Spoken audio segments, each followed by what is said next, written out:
What's up, YouTube? It's me, the Artisan MC, and today I'm going to give you my spoiler heavy review of Joker, Folie à Deux.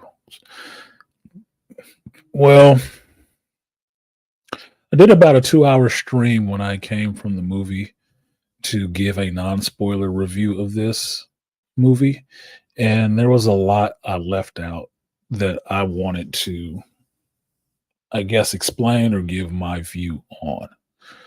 And for me, having sat down and watched a few reviews of other content creators, I think some of the points that they are missing are evident in the review that I was going to give. So I'm sitting down now before watching The Penguin.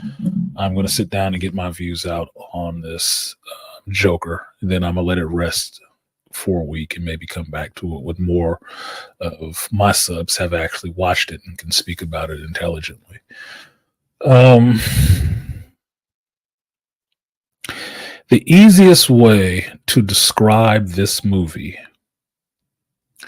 is a direct subversion of expectation. And that's the easiest way to describe the reaction that reviewers are having to it, that the movie subverted their expectations of what they wanted to see in a Joker sequel.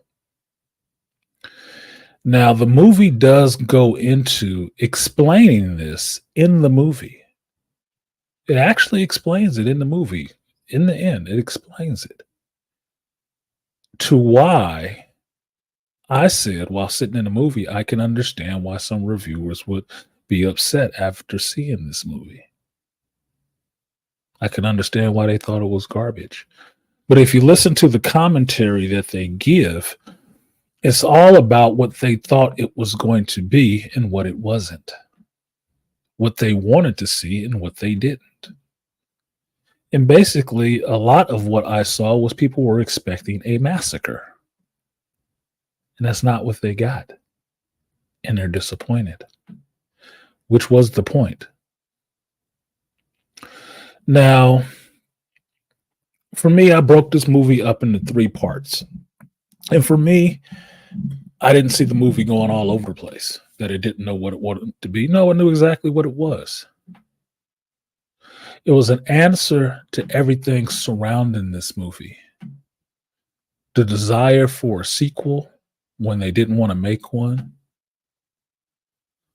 The character becoming more of a cultural icon, which they were not going for. And the fervor about how it will incite incels, which it had nothing to do with. All of that stuff that got wrapped up into that first movie that drove it to $1 billion success is not what the movie was intended. I don't think Todd Phillips made the first movie thinking that every nut on the internet would be chanting the words, "You get what the fuck you deserve," and take that as the power moment in the whole movie. Skipping the fact that this dude just murdered somebody on live television. And that was a horrendous act. Not something to be championed. I didn't think he did it thinking that people would be dressing up like that character and talking about how much they loved it when Arthur Fleck was not a hero. He was a mentally disturbed man who had been abused mentally, sexually, and physically since the time he was a boy. And he finally fucking cracked. And his cracking and the break in reality that he had never really had a full grasp of resulted in a lot of people losing their lives. And people championing him like he's some kind of fucking hero. Now, I would think for any artistic person, if you gave a deep character study of how a person becomes the way they become, and show how objectionable this person can become, I think you would find it very odd and off-putting to see everybody in society embracing the character and putting all kind of good onto it when you just showed them, no, what this person did was messed up. This is not the way it should go. All these things were not good. You would probably be a bit perturbed by the fact that everybody was championing this character. Because you know you didn't make a story about a character that should be championed.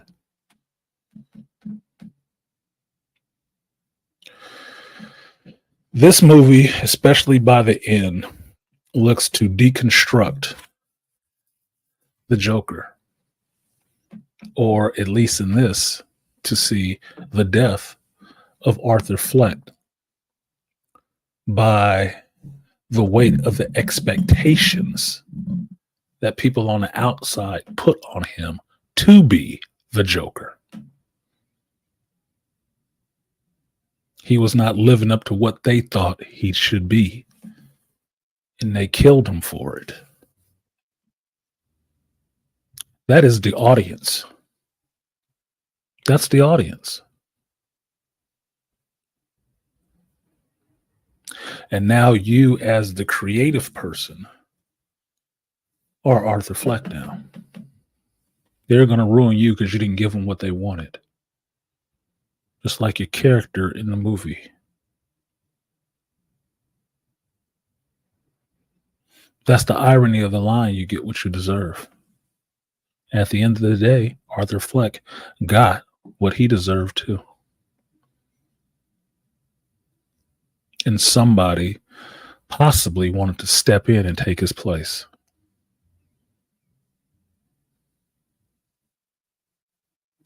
Now, the beginning of this movie starts off telling you exactly what the hell it is.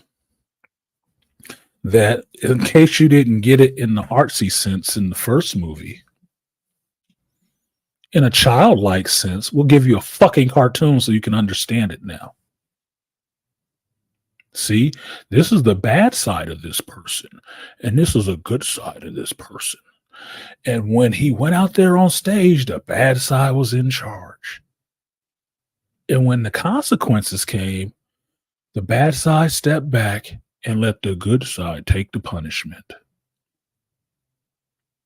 He gave it to you in a kid sense. He's basically talking down to you like children. He gave you a fucking puppet show so you could understand it now. Since you didn't understand it in the 2-hour movie he did in the beginning. Fine. I'll give you this little bit right in the beginning so you can get it. Now I'll get into all this other stuff that I want to do. The rest of the movie, the Shawshank part of the movie to me, that happens in prison, it's all part of the same thing. Yes, you can see shades of Shawshank Redemption and One Flew Over the Cuckoo's Nest in there just because they take a medication and shit like that. And it's basically Arkham Asylum, not a penitentiary, right? All well and good. Well, what do you see? A broken man. A sad, pathetic, regular, broken, weak-looking man. Getting a lot of regard and acclaim and attention for some horrific acts that he committed. And it has landed him in this insane asylum where they're giving him medication to modulate his goddamn mood. He wasn't taking pills because they were vitamins. He was taking pills to level his ass out. And what you see is Arthur Fleck is always who he has been. The same pathetic dude. That's who he is most of the time. But what everybody gravitates and appreciates him for is that moment of outburst he had. And that's where the movie lives in dealing and looking at that. Is that how does a person live up to this one high point? Now, artistically, that could be in making a movie that was $1 billion. Because the next movie, everybody expects you to do something just that big again. Even though you don't control the social conditions that the movie is released in. You don't. You don't control any of that. All you control is what you write on the paper and what you direct the actors to do. That's it. The cultural resonance, the landscape at the time of release is not under your control. So you will never hit that again. You won't. Look no further than Black Panther 1, Black Panther 2. Same director, different results. The conditions are not the same. So in this Joker movie, they kind of go into that with Arthur Fleck. Because being in a non-continuity or non-mainline continuity universe, this story can happen any kind of way, which should have been evident from the first movie, where you have an older man, Arthur Fleck, meeting Thomas Wayne, seeing a Bruce Wayne as a young boy, which in regular continuity never happened. So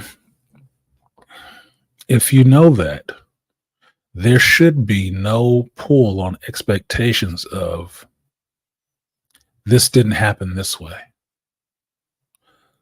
I don't like this depiction of this character this way because it wasn't like this. It was never going to be like that, right? Because you're in a different universe. So every time you look back at a different universe and say, well, this one is not acting like this one, you've already fucked up. You're not accepting it for what it is because you're constantly trying to compare it to the last thing behind you. That's in a completely different universe. Now, author, and this is more so, the movie is called Joker. And for what my understanding is that the Folie Deux means a party of two. It's not about, the party of two is not Harley and Arthur, or Harley and Joker. It's not. Party of two is Arthur and the Joker persona, because that's what it is. It is a persona. It is his dark side coming out of him. That anger, that repression coming to the surface and dancing around, doing a little song and dance. And that was the easiest way to describe it visually for people, what could possibly be going on in this dude's head. That's why you spend so much time with Arthur just in Arkham. So you understand clearly when that shadow side, that dark side of his personality emerges from him and what it does, how it loves and craves this attention that it gets, how people buy into wanting that side of him to come out that he doesn't want to let out, but they keep craving it. The fans crave it. One such fan is the Lee character, or the Harley character in the movie. This is not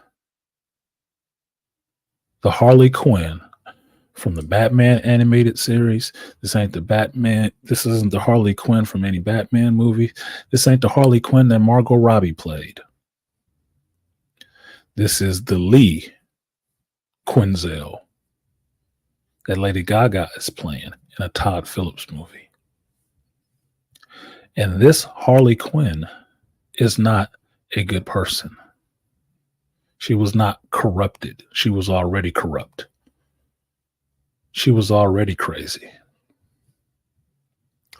And because she was what would be considered, if she was a guy, a stalker fan, she did things to put herself in position to get close to this guy. like a modern day stalker woman. In this movie, Harley is crazy. She does crazy shit, but it would be considered crazy to be from a family with means and money and get yourself committed to Arkham so you can get close to this character, this larger than life character of the Joker that everybody kind of idolizes, to kind of cozy up to him while you're doing your own doctoral work and get information and get close to him, to try to gain a little bit of that attention for yourself. That is modern women. In this movie, that is, I would say, that is a surrogate for modern women in the love they have for psychopaths, for people who are clearly mentally disturbed, but they glom onto these figures because they gain so much notoriety that they want that for themselves. And so they will get close, they will marry, they will even fake pregnancies to get close to this person. They don't give a fuck about the person. They care about the celebrity of the person. And you saw that in the movie with Lady Gaga and her Harley character. Once you understand and go through the movie and understand how it was happening, she was never into Arthur. She just wanted the Joker. And she wanted what Joker had, which was that attention. They may have had a closeness because Harley understood Arthur's trauma, because his trauma had been put out all over the news and stuff. His horrific acts have been showed all over the news. And she told him that in the movie, that she had never done anything in her life. He did. She wanted to be part of that everything he did with his life. And Arthur really didn't do anything but kill 3 smug motherfuckers, and one person that bullied him at work, and another person that he saw on television and didn't like, that ridiculed him. That's all he did. He took revenge on people who wronged him. But she saw that as something to triumph, as something noteworthy in the world. And it was only because everyone paid attention to it. And no one paid attention to her. This is emblematic in the scene where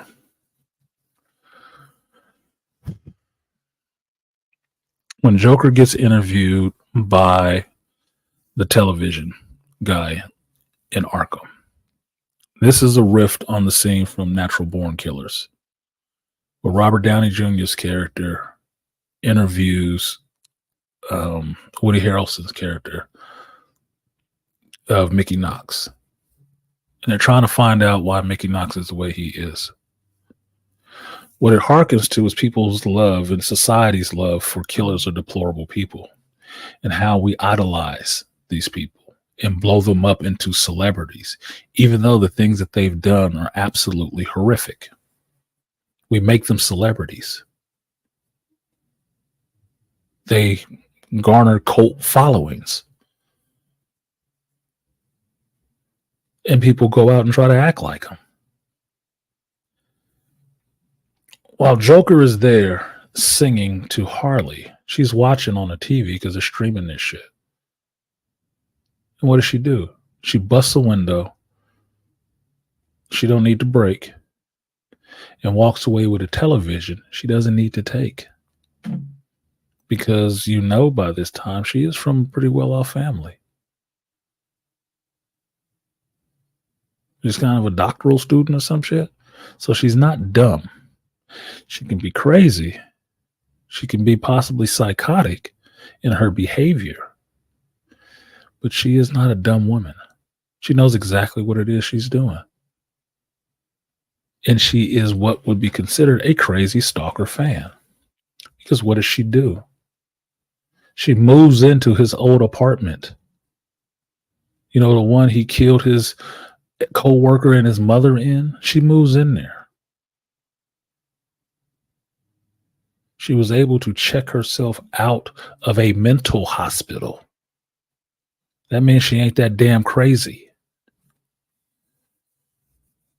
But she wants that acclaim of being there with Joker.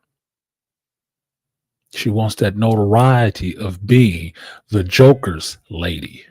She doesn't necessarily care about the Joker. She just wants that attention for herself. This speaks to how they have blown up Harley Quinn in comic books to be her own character and can exist without the Joker. No. Yeah, it might be good for feminism, but she's not a good person either. And she is not much of a character if the Joker is not there to give her that oomph. That's a commentary on comics. It's a commentary on this culture with constantly girl boss and shit. It's a commentary on all of that. That you see that this woman is just a manipulative bitch to this poor, broken man who is so desperate for somebody to love him and not to feel alone in the world that he goes headlong with that shit. Now, the part in the movie that will get missed completely in this that I think is significant is to understand how this gets into the middle section and the court section, what ends the movie, is that Todd Phillip goes in and starts deconstructing the Joker. From what people have built it up in their minds from the first movie to be is something so awesome and so great. He starts deconstructing that to show you that this character is really a sham. You really shouldn't be liking this stuff. Now, part of that goes into, in the first movie, the commentary about the movie on the outside that really got people to come out against the movie, the first movie initially, was that it was going to rile up incels and stuff like that. We could, there could be riots and people shooting in the theaters and stuff like that, because that has happened at Batman movies in the past. People over-identifying with the fucking Joker and thinking they need to be living this shit out in the real world. Well, I feel like the director was trying to make sure he walked the fuck away from that. And he answered that commentary with, if you want to say Arthur was an incel, yes. He was damn near a 34-year-old virgin, incel, abused. And in this movie, you got to see him lose his fucking virginity in solitary confinement. How did he do that, you say? Well, somehow, Quinn decided it was time for her to leave because she got enough of a hook or got enough information out of the Joker. And she got a guard to let her down into solitary confinement. Now, if you're not asking yourself, how the fuck did she get a guard to let her into solitary confinement in an insane asylum? You probably missed it. But what you also didn't miss was how women manipulate their way into situations to get things that they want. And namely, what she wanted was his seed. She has sex with him in solitary confinement. And that is Arthur's first reciprocal sexual experience. He loses his virginity in solitary with the one person he thought was there for him, that kind of understood him. And it's brief and embarrassing, and it just makes him a sad, pathetic looking man. Because it's his first time, so 2 minutes ain't even it. But after that, he's all in love. She go on with her day. She leave and she out of there. Sprucing up a house and all the rest of this damn shit, right? One of the next times they talk, you find out she's telling him, "Oh, I'm pregnant." How? That quick? What would a pregnancy do for her? Notoriety. She got a piece of him. She can sell. She can market. And that was when you saw her start kind of flittering away from him. Because for what he did, there was no way he was going to walk free ever. He wasn't. She's smart enough to know that shit. But it didn't stop her from showing up to the courthouse every day and making herself a spectacle so she could be seen and be known as the Joker's girl. As a therapist, she could sell her story and talk about what she knew about Arthur for being up close and gain herself her own notoriety, even more so from having his child. If it was real, because it was all a manipulation tactic for her benefit. Arthur went out and played the role because he wanted the attention. He wanted people to love him. And for a minute in the courtroom scene, you saw Joker actually come out.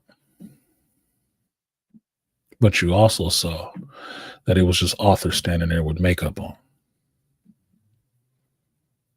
That's when he was feeling.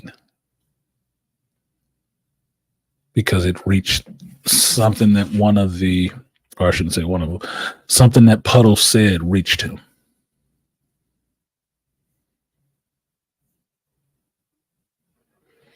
At this point in the movie, where you get to the courtroom scene, I see it more as Todd Phillips talking about the creators of this stuff being on trial.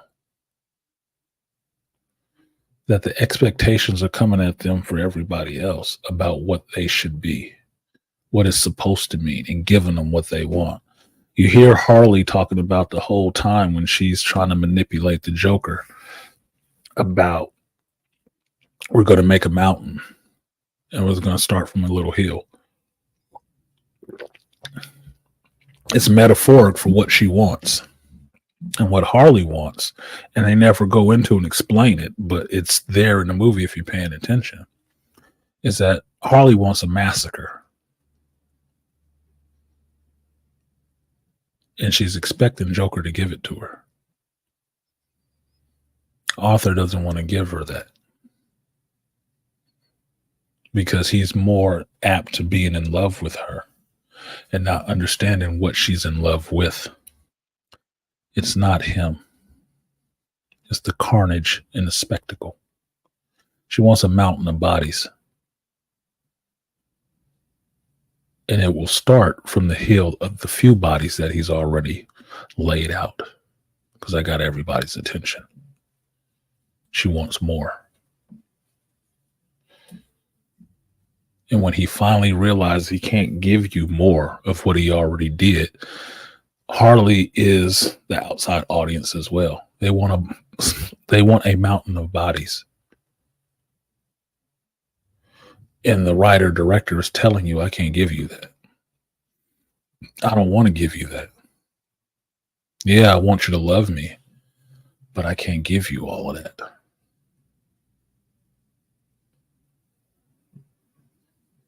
And that's when he sets apart to deconstruct that the Joker is a mask. The person is Arthur, and that's who you were supposed to be focused on. That's who you're supposed to understand what happened to him and not fall in love with the presentation of one side of this person for one moment. The courtroom scene showed you two things. It showed you what the Joker is that people want to see and what the actual person is that people don't give a damn to see. And they both had on the same makeup. When Arthur Fleck sits there in the courtroom and looks at the camera, that is the departure for you to understand who this person is. He's looking at the audience and their expectations, and he speaks to it, their expectations. Just like in the, just like in the Arkham interview, he spoke to the expectations of the larger critical audience outside of the movie. Spoke to all of that shit. So by the end of this movie, when you get into Arthur being killed and hearing the same words echoed back at him by somebody who was possibly a crazed fan, you understand why it's happening.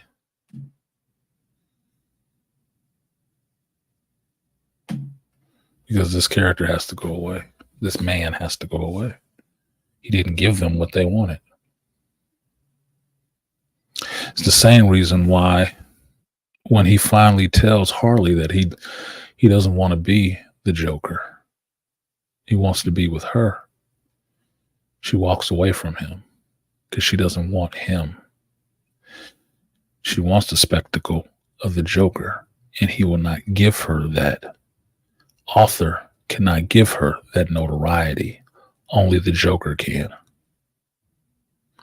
And if Arthur doesn't want to be the Joker, then she has no use for Arthur. Because that's what she wants. He will not give her pound of flesh, her mountain of bodies, her carnage. She won't give her that. And she walked away and left this man brokenhearted, waiting to be arrested. Now, what most people don't even mention in this is that I think Harley was the one who set the bomb outside of the courthouse, because she's the only one who's standing there when the Joker comes. She knew where he was going to come because she told him she moved into the place. But she's not shocked at all when he tells her about the bomb and the explosion. She doesn't even mention it. She set that damn bomb.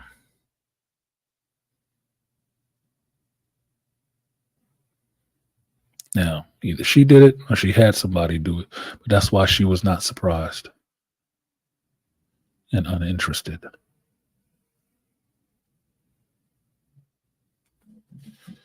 He broke her heart and dashed her dreams by walking away from what she wanted him to do. By admitting the fact that the Joker was a part of himself he had to let go of. And it was not a good thing. And she did not like that. And she did not like him for admitting it. So she walked. Ruined her dream for her. Nothing for her to gain. Fuck you. You notice in that moment she didn't mention anything about the baby. Because there was no baby. She was manipulating him and playing him any way she could by admiration, sex, the promise of family, dangling everything that he could have ever wanted in a stable life in front of him if he only did these things she wanted him to do, to be that person. And he couldn't do it. It wasn't who he wanted to be anymore. And that didn't ride with her. It didn't ride with the dude at the end who killed him either. Because the joke that he tells him is about Arthur, the sad old clown.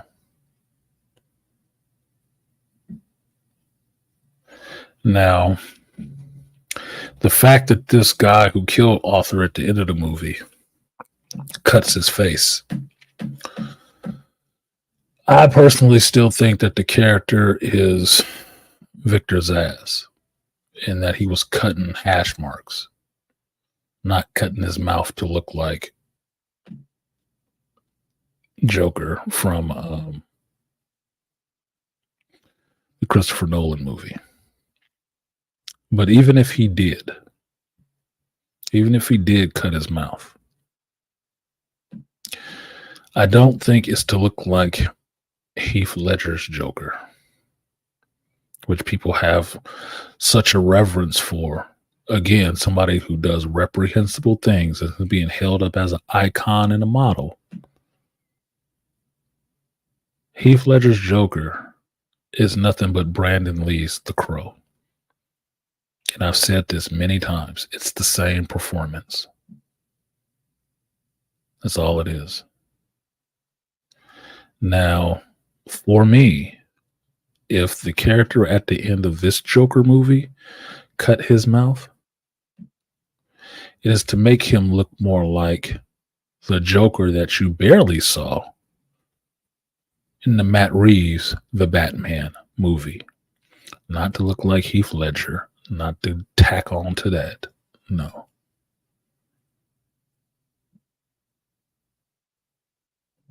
Because otherwise, there's no reason for the Joker to cut himself.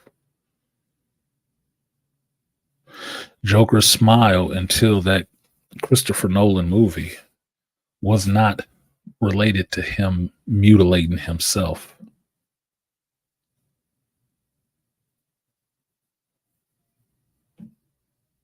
Even in Batman 89, you can see that his smile was something that he had. But in trying to repair his face from what happened, he was stuck with that death's head grimace.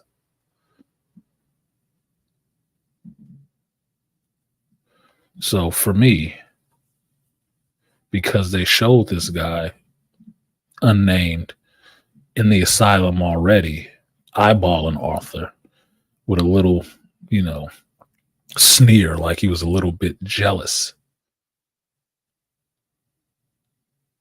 Could be his ass. Well, maybe it's somebody who took on the identity of the Joker. It would be no different than the people who were outside the courtroom dressed like him and shit that Arthur had to run from.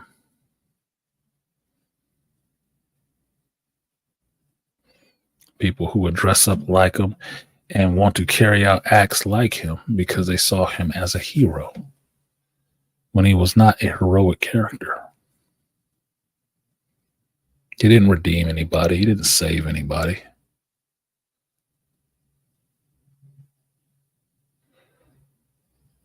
He took almost glee in dispatching people that he felt wronged him.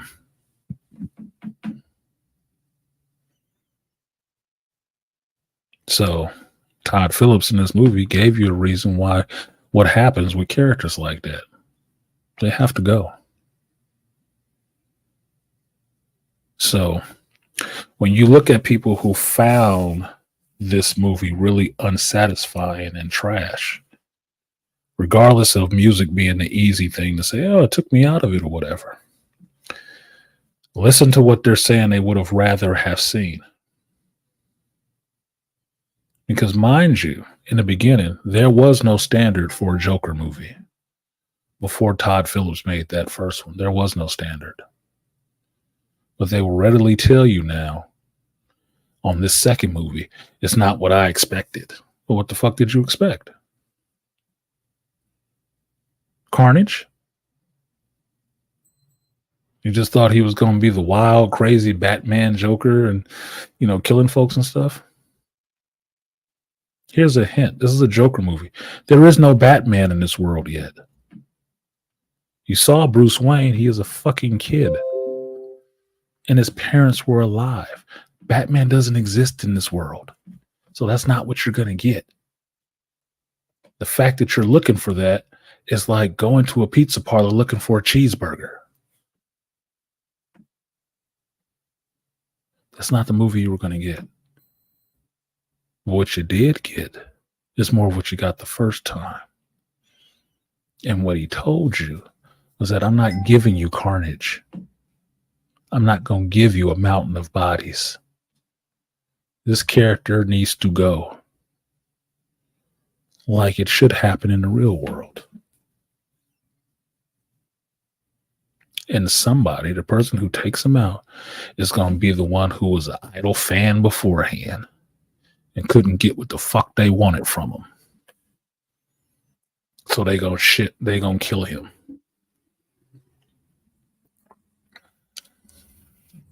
And in fact, this is what you see with the reviewers coming out telling you it's trash. They didn't get what they wanted, which was Carnage, which was Batman, Joker from comic books and everything else, when this never was that. And because they didn't get that, now they're disappointed. Now they're disappointed. This whole thing functioned as a commentary on the audience as a whole, in their love and reverence for characters like this that are not people you should be idolizing, and really looking at that and finding that weird and really asking the question, well, who's really crazy? Is it the character, or is it the audience who idolizes the character?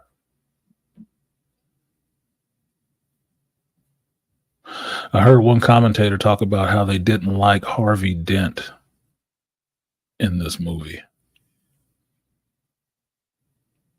Why not? He was boring. He's not a criminal. He's not Two-Face. Nowhere close to it yet. He's just a DA trying to put a sick man away. Is that not the person you're supposed to be rooting for?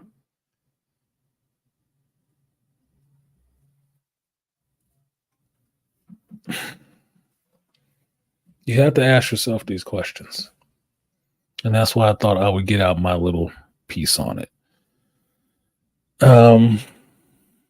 I'm sure there's more I could say on this. As a spoiler review, I'm not going to go beat for beat.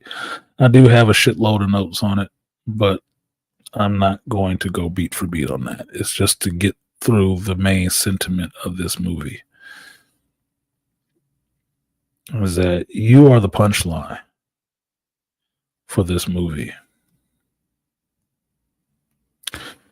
And you, the audience member, not taking all this in and asking what the director is really trying to say to you, is you not understanding you are in this movie. And your reaction is what was predicted in the movie.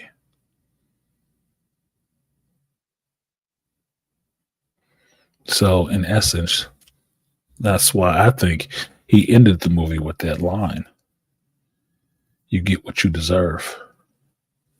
This is what you deserve for propelling this movie to that kind of height. And so this is what you get.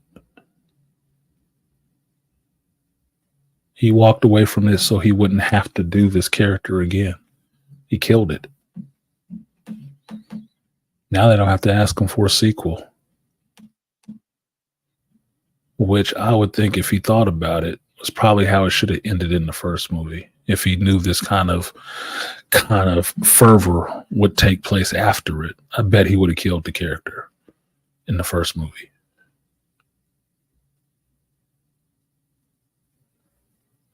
Just seems like that kind of director. So that's it. That's my spoiler talk review of the Joker. If you made it this far, thanks for listening. Like, share, subscribe, support the stream if you feel so inclined. I've been artisanmc, and I will see you next time. Peace.